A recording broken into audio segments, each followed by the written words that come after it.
As we wrap up the round of 16 in the Champions League, my brother Fabrizio Romano joins the show to discuss things going on off the pitch, including, of course, Chelsea and the latest regarding contract renewals, even Thomas Tuchel himself, Manchester United, and some players that may stay or leave in the summer. Mohamed Salah, a massive piece of news as he continues to figure out his contract with Liverpool, Barcelona, El Clásico ahead, and much more. Fabrizio Romano on this Champions League day begins right now.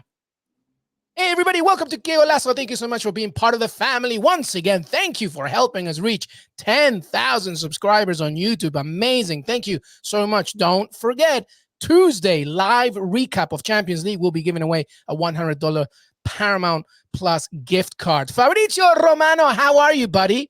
Hello, my friend. I'm good. Thank you. All great and ready to start this fantastic football week. Very excited indeed. A lot of action. Juventus, the only Italian team left in the Champions League. Fabrizio, are you nervous? How are you feeling against Villarreal? I think they have good chances. I feel they have good chances. I'm sure that Allegri knows how to do it. He's always been great in Champions League with Juventus in the past, so it's a good opportunity for them. They're doing pretty good even in Serie A, so I'm sure that they feel in a good moment. Yeah, it's going to be the battle of the tacticians, I guess, because Unai Emery, of course, on the other side. It should be interesting. Fabrizio, let's discuss all the business going on. And, of course, Chelsea remains a major talking point after Roman Abramovich sanctions and everything that's going on with the club. You can watch or listen to our previous episodes, of course, for much more on this. But with you, Fabrizio, I wanted to first discuss contract renewals and situations. What's the latest there? Because I'm reading a lot regarding, of course, Azpilicueta, Christensen, Rudiger, and other players as well, you know, even N'Golo Kante in the future. What's the latest there with Chelsea as they continue to deal with this nightmare, to be honest with you, from a Chelsea fan perspective? Yes, it's a really complicated situation. And of course, many players are waiting. Many players at Chelsea Football Club are waiting to see what's next. You mentioned Rudiger, Azpilicueta, and Christensen because these three players are out of contract in the coming months, and so it's normal that they're waiting for the green light to leave. Well, Christensen will be Barcelona player. I don't have many doubts, so it's just time to sign the contracts, but they have a verbal agreement. Tony Rudiger is going to decide in the coming weeks what he wants to do with many clubs approaching him, so he has many possibilities. Cesar Azpilicueta has a proposal from Barcelona in his hands, so he will decide soon what he wants to do. So for these three players, the situation seems to be pretty clear, but there are players out of contract in June 2023. Jorginho, Kanté, Marcos Alonso, they were discussing with the club in different moments. For example, Kanté, after the Champions League final won by Chelsea last year, he was discussing with the club, but they told him, we will reward you with an important contract, but he was still waiting. And now, of course, the situation is in standby. Jorginho wanted to know what's next for him, because in the summer, he will have many possibilities on the market. And so he was waiting for Chelsea to decide on his contract, but now everything is standby. Marcos Alonso, the same. Proposals from Italy, from Spain, some opportunities. So he was waiting to have a message from Chelsea board, but nothing is going on right now. So these players are waiting. And even Thomas Tuchel, of course, because this is another key point of the story. Tuchel is waiting to see who will be the new owner, what kind of plans they will have. The answer I'm always receiving when I see messages around and also rumors around about Manchester United, the answer I'm receiving from who's close to Thomas Tuchel is he's not kind of person who will leave in a difficult moment. So he wants to help Chelsea, to focus on Chelsea. His messages, I think, even in the press conferences, are always fantastic. How he's fighting for the team, protecting the club, protecting the badge, protecting the fans in a very difficult moment. But at the same point, at the end of the season, he'll need to make a decision based on what happens with the new ownership. Yeah, Thomas Tuchel, it's worth saying once again, has acted very well here throughout this whole thing. A very difficult situation. It's very easy to tweet comments and point fingers, but when you are that man right there sitting down and having to answer difficult questions, you know, it's commendable, of course, on how Thomas Tuchel continues to guide himself. Of course, the screen showed there a quote that you tweeted from him, of course, about what Tuchel said. There's no doubt I stay here at Chelsea until the end of the season. You have to go day by day because the situation can change. But to your point, it would be almost impossible to believe that he would leave at a time when Chelsea need him the most. We're a US-based platform news outlet, Fabrizio Romano, so I am intrigued by Christian Pulisic and his own future. Is there anything on that, or is he staying put for now? What's the latest there? I can tell you that on technical point of view, Thomas Tuchel is happy with him and how he's training, how he's performing. They're happy with him. Of course, he wants to feel like a starter, a regular starter. So this has always been the point for Christian Pulisic. But at the same point, now it's about the club. I think when Thomas Tuchel says we have to see day by day, this is the reality, the only reality for Chelsea, to wait and see what's next. And so we will understand what kind of project they will have for the summer, for the coming years. And it means even to understand the future of Christian Pulisic, because at the moment he's basically waiting. But I can tell you that Tuchel is happy with him. So he's still training and performing at the best level. But to understand what's next for these important players, we have to wait for the new ownership or to understand what's next. One more point about Chelsea before we move on. They have one of the best academies in Europe, not just England. It's so talented. You may look at other teams from all over, not just the Premier League, but lower divisions, and think that's actually a Chelsea loanee. Conor Gallagher, of course, played tremendously against Man City on Monday. What's the future there? Because obviously with financial restrictions, I'm wondering what it means for those players that are either on the fringe or loanees to other clubs. This is a very good point, because I'm sure that you mentioned Conor Gallagher, but there is another fantastic player like Armando Broja who is doing great with Southampton, and many top clubs are looking at him in England, but even in other countries, because it will be summer of strikers and Armando Broja will be one of them. But Chelsea will need to make a decision, and a decision on him, on Conor Gallagher, and no one is able to make the decision now. So with the financial restrictions and with this kind of situation, they need to give an answer to these players. They want to plan for their future. For example, Armando Broja is waiting since January to have an answer on Chelsea, what they want to do. I'm sure that Tuchel is a big fan. He always said in public he loves him. Same for Conor Gallagher. But then if they will receive a proposal, what's going to happen? These players don't know. They don't know. Their agents don't know what's next.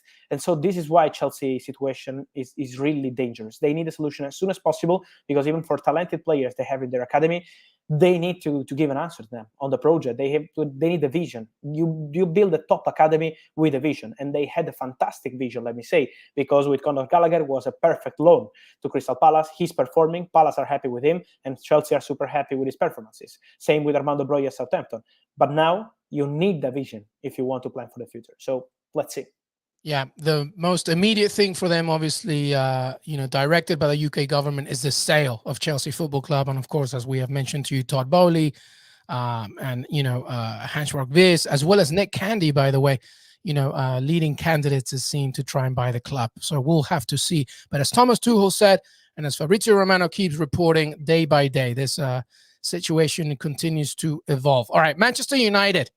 A great win this past weekend. They are playing Atleti in the Champions League.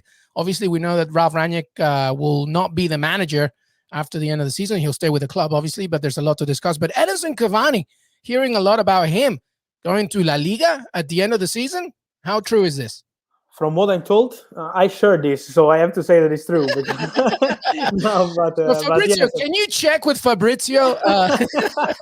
No. But my point is, from what I'm told, he's leaving Man United, no doubts. So he wants to try something new. He had 2 good seasons in England, but he wants to try something new. And Man United will go for a young striker. So it's time for a change at United, and this is why he's going to leave on a free. He dreams of La Liga, so I can't mention any club at the moment, because it's just Cavani intention, Cavani plans to try La Liga experience in the coming months. So to look for some opportunities around. Let's see what happens with many strikers. It will be a crazy domino. I know that maybe now the feeling is only around Haaland and Mbappe, but trust me, it will be a crazy domino for many and many other strikers, players like Cavani, Luis Suarez. We have really many and many strikers that will move in the summer. And so Cavani dreams of La Liga. He was incredible with Paris Saint-Germain. He was incredible in Italy. He was very good in England. And so it's time for him now to try something in La Liga and then to go back to South America. But some South American clubs are already approaching him in case he won't find a solution in La Liga. And so let's see. In Brazil, in Argentina, they're approaching him. River Plate is not an option. He doesn't want to go to River Plate, from what I'm told. But other clubs are approaching him. And so I'm sure that Cavani will be another name that we will mention on Qué Golazo in the coming weeks. Yeah, I'm sure MLS as well, clubs will be looking at this as well. But yeah, to your point, obviously Cavani wanting to go to La Liga, and Fab right now is staying tight-lipped on the clubs in Spain, of course, where he goes. All right, well, Cristiano Ronaldo, obviously, what a great hat-trick against Tottenham. Is there a chance that the club offers him an extension? Could he leave at the end of the season? Anything on that? He has a contract till 2023 with an option to extend for one further season. So I don't see Man United negotiating again with Cristiano, with Jorge Mendes, but maybe to continue together next season and then decide whether they want to extend the contract in summer 2023 or not. So the situation is absolutely quiet at the moment around the contract. The real decision will be if Cristiano will continue with Man United next season. The expectation around Cristiano is really not to change the club. So I see people around Cristiano really relaxed about the future and about next season. But as always, I say about Man United, it's going to be really, really important to see what's next on the manager point of view. Who will be the new manager? What kind of manager will arrive? What kind of project they will have around Cristiano? He wants to feel important. From what I'm told, Cristiano is not worried by Man United signing another top striker, another young striker. He would be happy with Man United to sign another striker. But at the same point, for Cristiano, it's really important to have answers on the manager and to see what happens on Champions League because he loves Champions League football too. Yeah, that's a key one because, regardless whether they beat Atleti or not, I don't see them winning this whole thing. And obviously, it doesn't look like they'll get a top four, although they're still in contention. But obviously, Arsenal leading the way. And if they don't get Champions League for next season, Fab, I'm sure Ronaldo's decision to stay or go obviously will depend on that. Yes, it will be an important point as the manager too. But as I told you, at the moment, Cristiano, from what I'm told, is not in his mentality to decide in March or in April what he wants to do on his future. For Juventus, for example, he decided to leave in August, not even in July or in June. So Cristiano is like that. He decides when he has the feeling. But now his feeling is to help United, to fight for United. He was incredible, as you mentioned, with Tottenham. So I see Cristiano really focusing on United and not changing his club. Then let's see in the summer what happens. Maybe the new manager will not trust him or will try something different. But at the moment around the club, they expect Cristiano to stay. Well, Fabrizio, he just met with Tom Brady, so I hope he doesn't take a page out of Tom Brady's book and says, "I'm leaving, I'm staying, Right. I'm leaving, I'm staying," and then all hell will break loose. All right, let's move on to Mohamed Salah. I mean, this conversation that we've had, Fab, on a QG has been for a while now, and we've been talking about how it's a little weird that there hasn't been a decision, and obviously there's a lot of intricacies with the contract. But then Mohamed Salah's agent, Rami Abbas Issa, did the laugh emoji regarding Jurgen Klopp's comment saying, "I think the club did what the club can do. There's nothing more to say about it from my point of view. It is exactly like it should be at the moment." And there's Mohamed Salah's agent kind of laughing it off. What is going on? Do you think now that we're seeing maybe a situation where Salah actually leaves Liverpool? So I want to explain you the full situation. The last meeting between Rami Abbas, the agent of Mo Salah, and Liverpool board was in the States in last December. Yeah. This was the last meeting, the last face-by-face meeting, and the last direct contact between Salah Environment. The last communication between both of these. Communication, exactly. Okay. And was not a positive communication because in that occasion, after negotiating and talking, Mo Salah and his agent decided to turn down Liverpool proposal. They were not happy with that proposal. So on Liverpool's side, they were always being optimistic for many and many months, keeping saying that they were working on it, they were confident.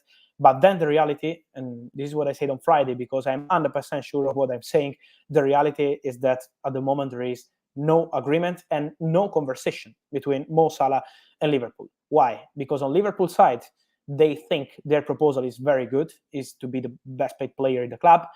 But at the same point, they don't want to destroy their salary structure. So they don't want to change their salary structure and their salary approach for a crazy salary for Mo Salah and normal salary for many other top players they have in the team. But on Salah's side, he wants an important salary because if you look at salaries around Europe or around Premier League, like for Man City stars, it's completely different than what Mo Salah is receiving from Liverpool. So this is why you can understand both sides of this story. But the reality is Mo Salah wants to stay because Mo Salah loves Liverpool, loves the team, loves the manager, loves the fans, loves the stadium, loves the city. He's super happy with Liverpool. But at the moment, he's not happy with what they're offering. So I'm not sure that he will leave this summer. I'm sure that he has chances to leave on a free in summer 2023. So this could be the way for Mo Salah.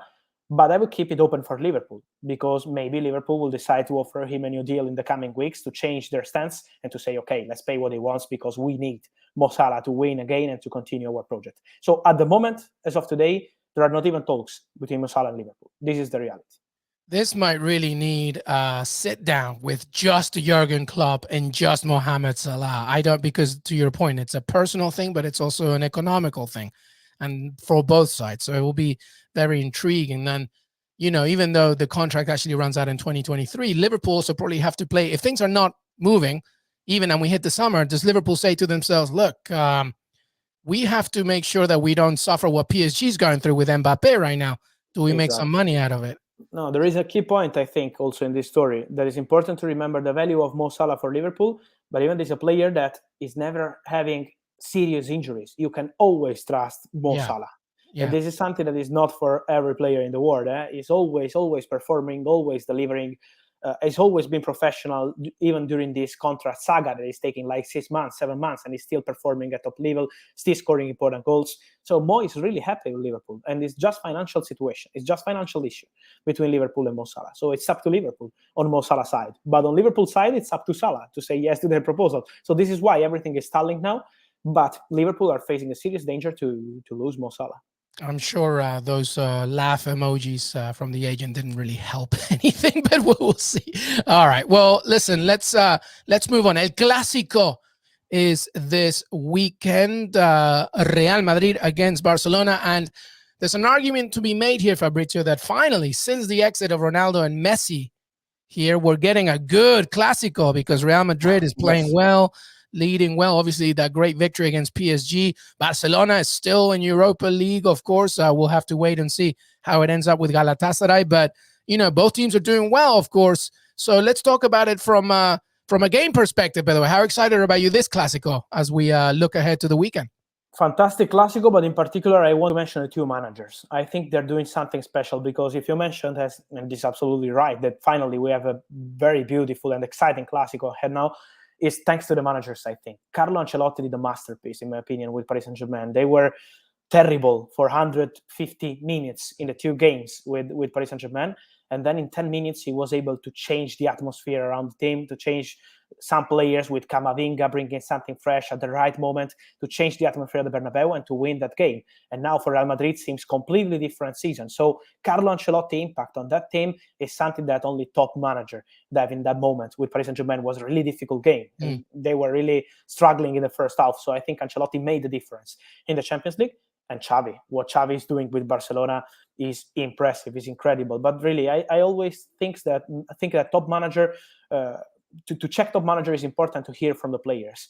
And the answers I'm receiving from some players in Barcelona, and even for players that didn't join Barcelona but were tempted in January by joining Barcelona, is Xavi is incredible. The impact he's having, the way he's talking with the players, the work he's doing on the pitch, on the training sessions. So I think Xavi is the man who is rebuilding Barcelona, and this is why I'm really excited to see their reaction in a fantastic game like El Clásico, and at the same point Real Madrid with their stars and never-ending players like Luka Modric and Benzema. I have no words for them, really. Yeah, unbelievable. So with that being said, from a Barcelona perspective, we've talked about Christensen. Apparently the deal's been agreed, and our friend as well that we both follow, Gerard Romero, reporting the Frank Kessie deal is agreed, Azpilicueta too. I mean, there's a lot going on here, and Laporta is interested in Erling Haaland. They also like Rafinha. What's going on here? Surely, financial fair play is going to catch up with Barcelona, but how can they do this? How can they do this? I can't answer, to be honest. I don't know. It's the same. It's always the same answer and same question it's and Xavi the same again, answer. Fabrizio. It's Xavi again. Yes. Maybe he's the new owner. We don't know. But at the same point, no. We have to say that the reality is that they're signing players because this is the reality. This is what they did with Ferran Torres in December, and this is what they're doing even now with free agents because Christensen is almost done, just the contracts to be signed, but verbally is done. Kessie, from what I'm told, is not fully agreed yet. So with Kessie, we need to wait before saying done. But they are discussing. They are in very advanced talks. Nothing has been signed. So they're still discussing on some final detail, but they are in the final way. So I see Kessie joining Barcelona as free agent. I see Mazraoui too joining Barcelona as free agent because they made a proposal around 5 million euros, add-ons included, and he's really tempted by this opportunity. So Mazraoui, Kessie, Christensen, Azpilicueta has good chances to go to Barcelona. So they're working on free agents and they're dreaming of Erling Haaland. Then Dreaming is for free. Then signing players is a bit different. So this is why I'm not sure that they will be able to do it. But what I can tell you on Erling Haaland is that the situation, on my point of view, talking with people even next to him, is very clear. These top clubs, Barcelona, but in particular Real Madrid and Man City, and I want to mention Man City and Real Madrid because they're really pushing on that one, they're ready to pay what Borussia Dortmund want, and they're ready to pay what Erling Haaland wants. So it's not a financial decision. He's going to decide about the project. He's going to decide about the manager. He's going to decide about the vision, the long-term project for the club. So it's about the player. It's Erling Haaland who needs to decide. I see many rumors around from Spain saying that about the meeting Real Madrid, Borussia Dortmund. It's not even needed. There is a clause, and these clubs are ready to pay the clause, and they're ready to pay what Haaland wants. It's up to the player. It's up to him now. That's it. Unbelievable, because obviously this is where Xavi and Pep Guardiola and, you know, the relationship that Haaland has with certain clubs as well will be key. So we got to keep an eye on that one. All right. So from, you know, talking a Clásico here from Barcelona's perspective to Real Madrid. So we've talked about the Ancelotti effect. Our friend Jimmy Conrad calls him the player whisperer. He's just so good at getting the best out of players. I think I agree. Yes. But you just recently reported a new deal for Vinicius Jr., you know, somebody that I followed all the way from his Flamengo days. So happy for him. What's the latest on him? Because obviously that's a big part of Real Madrid's success. Yes, he's doing fantastic, and Real Madrid, from what I'm told, they are preparing the contract proposal for Vinicius Junior till 2027. So they're preparing the new contract. I say preparing because it's not going to be discussed now. From what I'm told, it's going to be discussed at the end of the season. So in some months we'll have final answers. But Vinicius is super happy with Real Madrid. As we can see in the pic, he's kissing the badge every time he's scoring. Real Madrid fans love him. Ancelotti loves him. Florentino Perez is convinced that this player will be special for many, many years. So Real Madrid will offer him a new deal, and I don't see big issues in these negotiations. So I'm sure that they want to continue with Vinicius, and their plan is to have both Vinicius, Mbappe. So they want to continue with the top signings. Of course, as we know, they're working on Kylian Mbappe, but they want both Vinicius and Mbappe in the team for the long term. So Real Madrid are going serious on the market.